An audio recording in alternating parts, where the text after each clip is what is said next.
ګڼ غبرګونونه. پښتين د میر علي واقعه ښیي چې د ریاست څخه زموږ حیوانات هم خوندي نه دي. میر علي پیښې ته د داوړ غبرګون. نړۍ زموږ په سیمه کې په وینو سیاست کوي. میر علي پیښې ته د خټک غبرګون. پاکستان د پښتنو لپاره له ویجاړۍ، مرګ او بېکورۍ پرته بل پلان نه لري. د سرخن نیوز قدرمن لیدونکو ښه راغلاست نن ورځې مهمو خبرونو ته. ګران کتونکو اجازت را سره همدلته ترلاسه کړی که چیرې مو زموږ یوټیوب چینل نه وي سبسکرایب کړی نو همدا اوس سبسکرایب کړئ. د شمالي وزیرستان په میر علي بازار کې د سې شنبې ورځې جګړه کې د حیواناتو د منډۍ سوځېدو ته په اشارې د پښتون ژغورنې غورځنګ مشر منظور پښتين په خپل ایکس ادرس لیکلي د میر علي بازار نننۍ ویډیو د دې ریاست لپاره طالباني او پوځي چلند ښیي.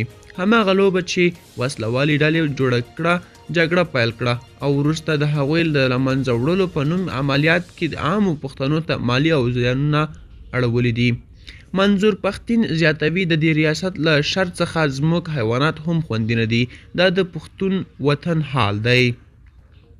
بلخوا په میر علي بازار کې د پاکستاني عسکرو او طالبانو ترمنځ د سې شنبې ورځې نښته کې د خلکو کورونه او د حیواناتو یوې منډۍ اور واخیست او هر څه په خاورو ویرو بدل شول.